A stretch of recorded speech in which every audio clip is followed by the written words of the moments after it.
kabare bocah-bocah dina iki?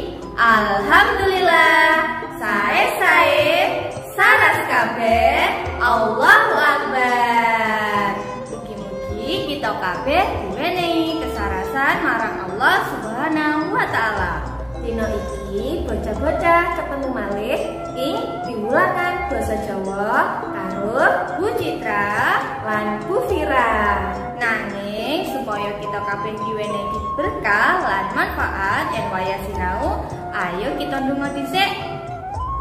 Istiqdadan hak ndonga sadurunge sinau. Bismillahirrahmanirrahim.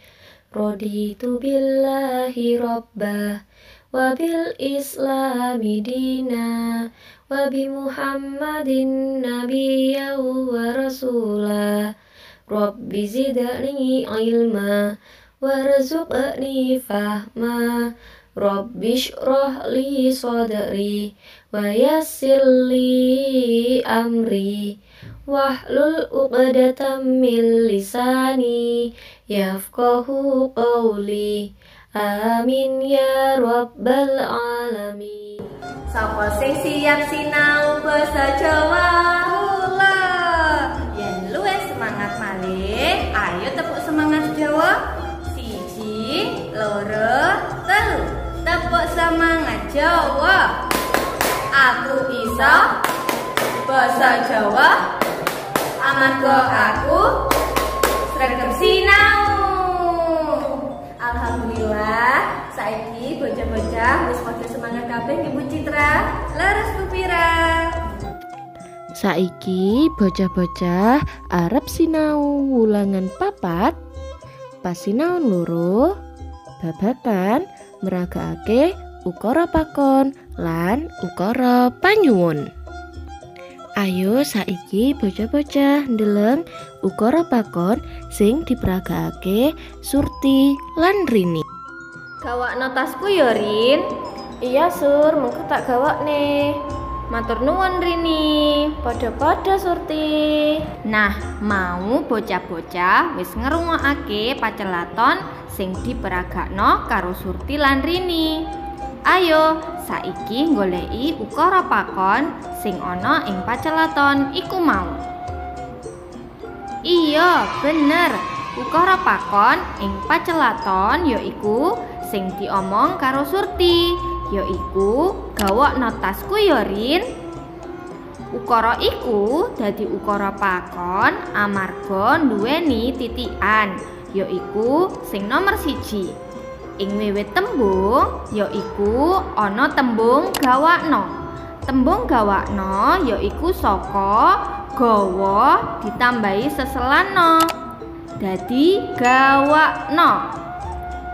Sing nomor 2, ing pungkasane tembung diwenehi tanda seru. Sapa sing bisa nggawe ukara pakon laine? Iya, bener. Tuladha liyane yaiku bisa sing nomor 1. Jupukno sandale ibu ya, Le. Nomor 2. Siramono kembang kuwi. Nomor 3. Tutupen lawang ing ngarep. Yen mau bocah-bocah wis ngerteni ukara pakon, ayo saiki ndeleng teks pacelaton iki. Ana apa, Dik Bima?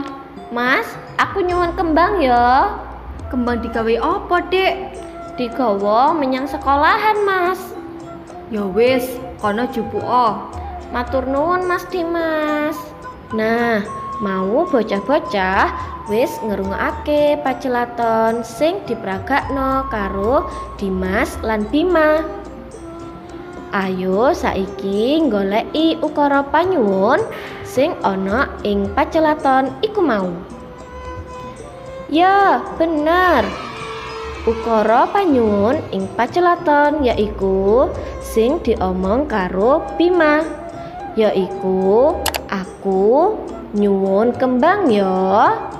Ukara iku dadi ukara panyuwun amarga nduweni titikan, yaiku ing ukarane ana tembung nyuwun, tulung, lan nyuwun tulung.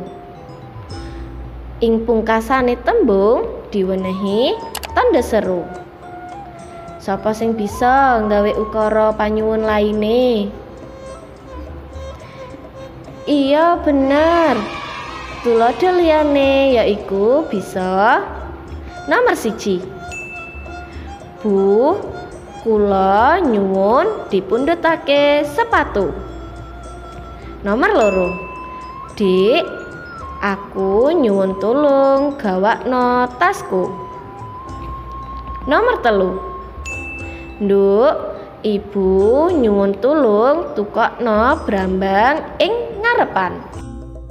Bocah-bocah, iku mau tuladha ukara pakon lan ukara panyuwun.